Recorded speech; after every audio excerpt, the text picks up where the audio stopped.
جملے نے ایک لائن نے الیکشن کا پانسا پلٹ دیا تھا کہ اٹس اکانومی اسٹوپڈ.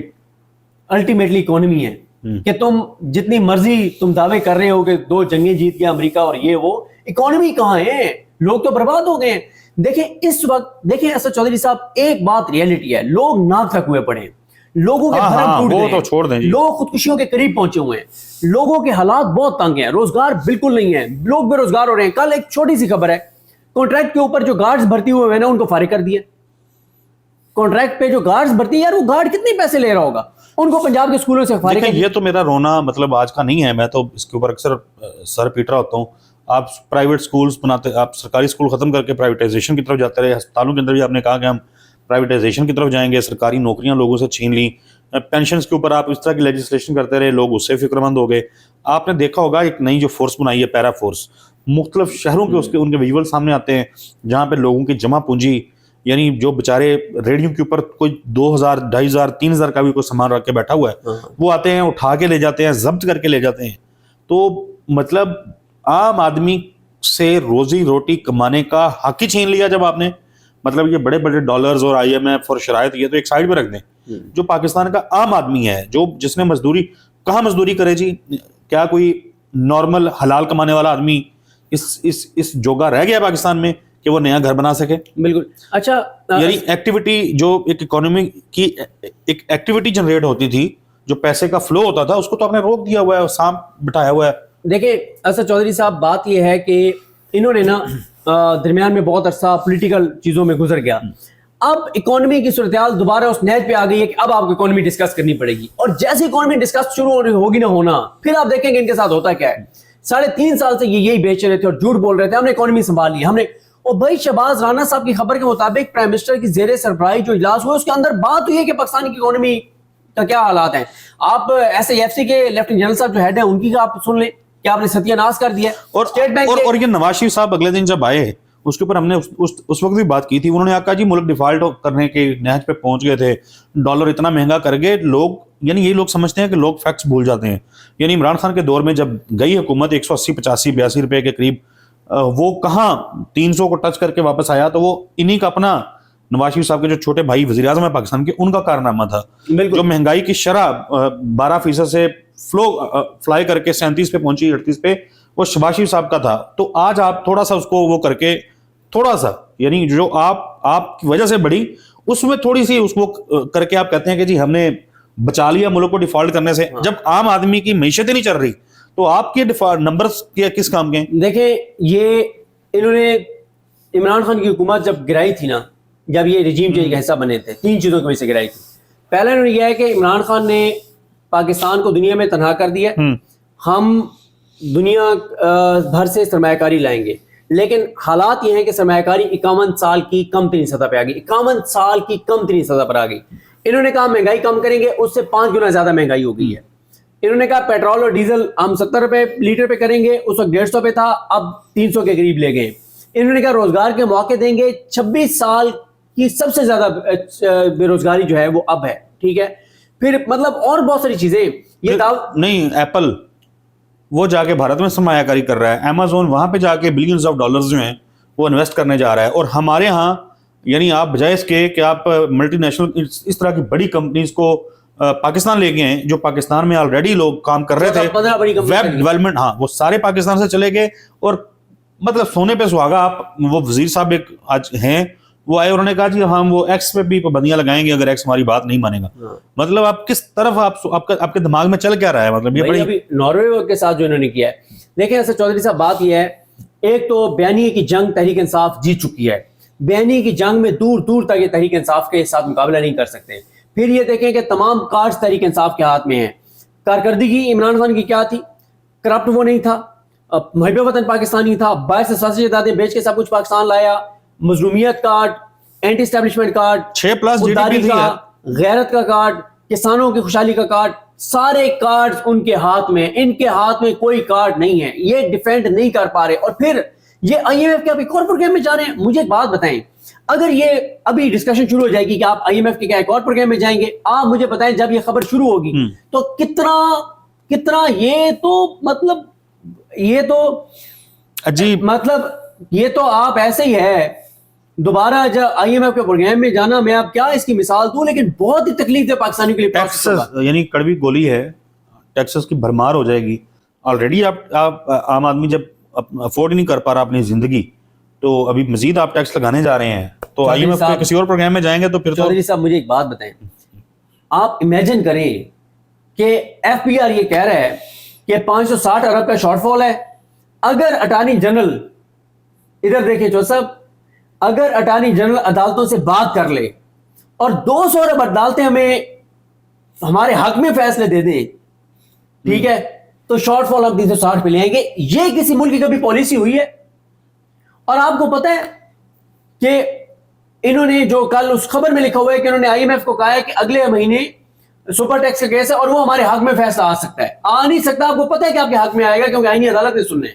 اب وہ مجھے ایک بات بتائیں، وہ میرے کو 1000 ارب ٹیکس جمع اس سے ملنے ہیں. اب آپ جب اس لیے آپ اپنے حق میں فیصلہ کروائیں گے کہ آپ کو ٹیکس چاہیے، تو جو کمپنی ہے جن سے آپ اضافی ٹیکس لیں گے اس کے بعد وہ کریں گے پاکستان میں انویسٹمنٹ. کہ آپ کے تو یہاں پہ یہ حالات ہیں کہ آپ کے، کیونکہ آپ کو ٹیکس آپ امیروں سے لے نہیں پا رہے، آپ جن سے لینے چاہیے ان سے لے نہیں پا رہے، تو جو کمپنیاں پہلے دیتی ہیں تو ان سے آپ غلط فیصلہ عدالت سے لے کے 1000 ارب اسے ریکور کر لیں گے، تو کون اس ملک کے اندر انویسٹمنٹ کرے گا بھائی؟ تو ایک بار پھر اکانومی کی ڈسکشن شروع ہونے جا رہی ہے. یہ بڑی ان کے لیے ڈینجرس ہے. اور یہ حکومت کے قدم جو ہیں ایسی چیزوں سے اکڑنا شروع ہو جاتے ہیں. یہ اپنے بوجھ سے گریں گے، یہ اپنے بوجھ سے گریں گے، یہ اپنے بوجھ سے گریں گے. لوگوں کو اصل میں نا، لوگ جو ہے نا بھائی، اب تک آپ کو 4 سال ہونے والے ہیں اقتدار میں آئے ہوئے. وہ نگران دور جو ہے وہ بھی انہی کا دور تھا، ایک دوسرے کے ساتھ مل ملا کے انہوں نے کیا ہوا تھا. اگر 4 سال بعد آپ قوم کو یہ کیا بتائیں گے کہ جی وہ ٹرائی بال کھیل رہے تھے ہم، تو اب ہم معیشت کو اب ٹھیک کرنا شروع کریں گے، کون ان کو سنے گا؟ لوگ، میں بولنا نہیں چاہتا ان کے ساتھ کیا کریں گے. سر یہ نا بارود کے ڈھیر پہ حکومت بیٹھی ہوئی ہے. خدا نہ خواستہ ایک چنگاری بڑک اٹھی نا تو کیا ہوگا؟ دیکھیں پنجاب میں ایسے ایسے واقعات ہوئے ہیں کہ کہیں اور مہذب کسی ملک کے اندر ہوئے ہوتے نا تو لوگ کھڑے ہو جاتے سارے. وہ جو ایک خاتون ان کی جو ہے فارم 47 والی، وہ جس طرح سے ایک بزرگ کو بے عزت کر رہی تھی کہ مہنگی چیزیں بیچ رہے ہو، یار وہ کوئی بات ہے کرنے والی؟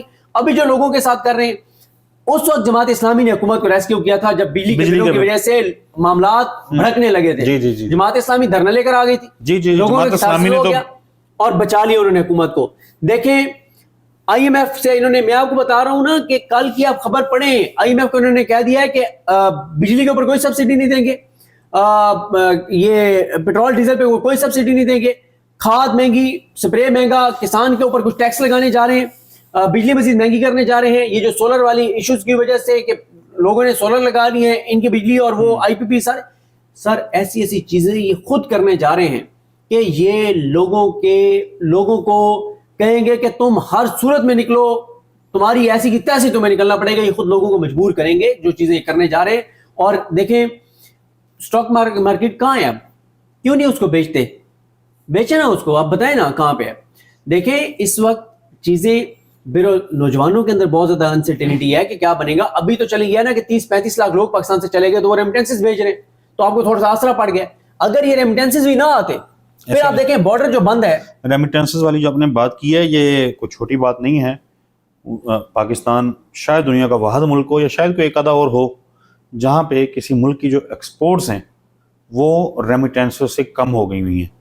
تو ایکسپورٹس کو لے کر کے ابھی ایپٹما کے جو آج کل ہیں سربراہ، انہوں نے گزشتہ روز کسی پروگرام میں دیکھ رہا تھا ڈان پہ، تو وہ بتا رہے تھے کہ 150 نئی مزید یعنی ملز جو ہیں بند ہوئی ہیں، اور اس میں وہ فگرز دے رہے تھے کہ تقریباً 600 سے 800 لوگ ایک مل کے اندر کام کرتے ہیں. تو ڈائریکٹلی جو لوگ یکمشت بے روزگار ہوئے ہیں ان کی تعداد اگر کیلکولیٹ کی جائے تو وہ کہتے ہیں کہ یہ 90,000 بنتی ہے. آپ چوہدری صاحب مجھے ایک بات بتائیں، عمران خان اس حکومت سے نہیں سنبھالا جا رہا، PTI اس حکومت سے نہیں سنبھالی جا رہی، تحریک تحفظ پاکستان ان کو ٹف ٹائم دے رہی ہے، وفاق اور KP آمنے سامنے ہیں. افغانستان کے ساتھ آپ کے حالات خراب ہیں، انڈیا کے ساتھ آپ کے حالات خراب ہیں، دہشت گردی کے 21 سالہ ریکارڈ ٹوٹ گئے ہیں، بے روزگاری کے 30-35 سالہ ریکارڈ ٹوٹ گئے ہیں، غربت کا 50 سالہ ریکارڈ ٹوٹ گیا ہے، سرمایہ کاری کی کمی میں 51 سالہ ریکارڈ ٹوٹ گیا ہے، انسرٹینٹی کا 75 سالہ ریکارڈ ٹوٹ گیا ہے. تاجروں کی صورتحال آپ دیکھ لیں، کسانوں کی آپ صورتحال آپ دیکھ لیں، انڈسٹری کی صورتحال آپ دیکھ لیں، بجلی کی قیمتیں آپ دیکھ لیں، گیس کی قیمتیں آپ دیکھ لیں، اپنا پیٹرول اور ڈیزل کی آپ قیمتیں دیکھ لیں، جو اشیاء خورد و نوش ہیں ان کی قیمتیں آپ دیکھ لیں. مطلب پھر جس طرح سے لوگوں کو ایئرپورٹ پہ نوجوانوں کو آف لوڈ کر رہے ہیں وہ آپ دیکھ لیں. پولیس کے 100 سے زیادہ واقعات آ چکے ہیں جہاں پر انہوں نے پیسے لے کے سارا کچھ کیا ہے. کل ظفر نقوی صاحب کے بیٹے کے والا جو واقعہ ہوئے وہ آپ نے دیکھا. ایف آئی اے کے افسران 25-30 کروڑ روپے انہوں نے لوگوں سے لیا اور وہ 43 کروڑ تو انہوں نے سینٹ کو بتایا ہے. ٹھیک ہے, اچھا وہ ساری چیزیں آپ دیکھ لیں. پیرا یا پیرا جو بھی فورس ہے اس کی جو لوگوں کے ساتھ ہے حرکتیں وہ آپ دیکھ لیں. سی سی ڈی جو کر رہی ہے وہ آپ دیکھ لیں. عدالتیں جو کر رہی ہیں وہ آپ دیکھ لیں. بلوچستان میں جو صورتحال ہے وہ آپ دیکھ لیں. کے پی کے ساتھ جو یہ کر رہے ہیں وہ دیکھ لیں. کے پی کے لوگوں کے ساتھ جو یہ کر رہے ہیں وہ دیکھ لیں. بھائی مجھے بتائیں نا, اتنی چیزیں آپ کیسے کر سکتے ہیں؟ اوورسیز پاکستانیوں کے ساتھ جو آپ کر رہے ہیں وہ دیکھ لیں. دیکھ رہا تھا صحافیوں کے ساتھ جو کر رہے ہیں وہ دیکھ لیں. 2 سال بعد کسی کا کیس لگا اور وہ تاریخ ہارٹ اٹیک ہو گیا. اور میں دیکھ رہا تھا کسی پولیس خاتون اہلکار نے خودکشی کی اٹیمپٹ کی ہے جی, وہ جس کا گھر گرایا گیا. بری ماہ میں جو گھر گرائے گئے ہیں, میرے اپنے آفس میں کام کرنے والے 4 لوگ ہیں اور وہ زلزلہ متاثرین ہیں. ان کا تعلق کشمیر سے ہے اور حکومت پاکستان نے اس وقت ان کو لا کے یہاں پہ بسایا تھا اور ان کو کہا تھا کہ زلزلے میں آپ کے گھر گر گئے ہیں تو یہ جگہ ہے تو آپ لوگ یہاں رہیں. وہ پھر اسلام آباد میں جب مزدوری کر کے, ظاہر ہے کوئی لینڈ لارڈ تو نہیں تھے, مزدور تھے, کام کرنے والے, محنت کش تھے, جب انہوں نے 2005 کے اس زلزلے کے بعد سے اب تک 20 سال لگا کے اپنی جمع پونجی لگا کے لوگوں نے اپنے گھر بنائے ہوئے تھے, ان گھروں کو مسمار کر دیا. سٹے آرڈر لے کے پھرتے رہے, سٹے آرڈر کسی نے نہیں دیکھا.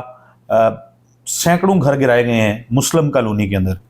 اسلام آباد میں باقاعدہ, یہ مسلم ایسے نہیں نام رکھا ہوا تھا, یہ مسلم کالونی, واحد مسلم کالونی تھی اسلام آباد کی جو گرائی گئی ہے, جس میں سے گھر گرائے گئے ہیں. اور میں نے ان لوگوں کی میں فیس نہیں کر سکا ان لوگوں کو. چلیں اور کیا تفصیل بتانی ہے. ہر بندہ آتا ہے تو میں دیکھ رہا ہوں کہ وہ ارد گرد جو باقی لوگ ہیں ان کے پاس جا کے جس طریقے سے رونا رو رہے ہیں اور مدد مانگ رہے ہیں. پھر میں نے بھی سوچا کہ یار ہم کیوں نہ کچھ کریں, کسی کو کہیں. پھر آپ کو پتہ ہے کہ پاکستان کے جو حالات ہیں, اب کسی کو کہا بھی جائے تو کیا کہا جائے. ہم ان کو فیس نہیں کر سکتے, ان اپنے 4 کولیگس کو جن کے گھر جو ہیں صحیح بات ہے وہاں پہ گرائے گئے ہیں. اچھا میں بتا صرف اس لیے رہا ہوں کہ لوگوں کو مشکل کا اندازہ ہو. ایک بندہ ہے جو آفس میں کام کرتا ہے, آفس بوائے ہے, تو اس کی جو سیلری ہے وہ جو 40,000 روپیہ اس کی سیلری ہے. ایگزیکٹلی مجھے یاد آ گیا, 40,000 روپیہ اس کو سیلری ملتی ہے. اس کا گھر گرایا گیا تو وہ گھر ڈھونڈتا رہا, چونکہ سینکڑوں لوگوں کے گھر گرائے گئے تو سردیوں میں عموماً لوگ جو ہیں مری سے اوپر یہاں واپس آ جاتے ہیں اسلام آباد پنڈی میں, اور رینٹ پہ جو جگہ خالی پڑی ہوتی ہیں وہ بھی ساری بک ہو جاتی ہیں. تو وہ گھر ڈھونڈ رہا تھا, اس کو دور نکل کے اسلام آباد سے, چک شہزاد سے بھی کہیں آگے, یعنی اسلام آباد کے مضافاتی کسی علاقے کے اندر اس کو گھر ملا 30,000 روپے رینٹ کے اوپر. اس نے وہ کانٹریکٹ مجھے دکھایا, 30,000 روپیہ رینٹ کے اوپر اس کو وہ گھر ملا جو پہلے اپنے گھر میں رہتا تھا. اس کا گھر گر گیا. وہاں وہ کہتا ہے کہ جہاں اس کا گھر تھا بارڈر پہ ایل او سی کے اوپر, زلزلے کے بعد پھر حکومت نے اجازت نہیں دی, انہوں نے کہا نہیں اب یہاں پہ گھر نہ بنائیں. تو کہتے ہیں ہم وہاں بھی گھر نہیں بنا سکے, ہم نے ساری زندگی کما کے محنت کر کے وہ اپنے گھر پورے کو سنبھالتا ہے, والدین کو بھی اور اپنی سارے بیوی بچوں کو بھی. تو اس نے کہتا ہے کہ ہم نے یہاں پہ گھر بنایا تھا اپنا, اب وہ گرا دیا تو 30,000 روپے پہ اس نے جا کے رینٹ پہ گھر لیا ہے, تو 40,000 روپیہ اس کی تنخواہ ہے. اب وہ 30,000 روپیہ جب اپنا رینٹ دے گا اور گھر کا واحد کفیل ہے تو وہ 10,000 روپے میں اپنے بچوں کی فیسیں, روٹی, دوائیاں والدین کی کیسے پوری کرے گا؟ صحیح بات. اس کا جواب دے دیں شہباز شریف صاحب یا کوئی بھی. اور کسی کو زحمت نہیں ہوئی کہ وہ چاہتا اور دیکھتا, اللہ تللے میں تو اربوں روپیہ اڑا دیتے ہیں یہ, ہر چوتھے دن کوئی نہ کوئی ایونٹ, کوئی نہ کوئی پروگرام کر کے اڑا دیتے ہیں. یہاں اسلام آباد کے F9 پارک میں کبھی کنسرٹس ہو رہے ہوتے ہیں حکومتی, کبھی کوئی اور چیزیں ہو رہی ہوتی ہیں, اربوں کروڑوں روپیہ جو ہے یہاں PSL اور یہ کرکٹ کی سیکیورٹی کے اوپر لگ جاتا ہے. تو ان 600-700 جتنے بھی گھر گرائے گئے ہیں ان کی خوددارہ مدد کریں, آواز بلند ہونی چاہیے اس پہ بھی سپیکر صاحب, تاکہ ان 600-700 خاندانوں کو کچھ تو پیسے ملیں کہ وہ اپنا آلٹرنیٹ جو ہے وہ ارینج کر سکے. اگلی ویڈیو تک کے لیے ہمیں اجازت دیجیے. اللہ حافظ.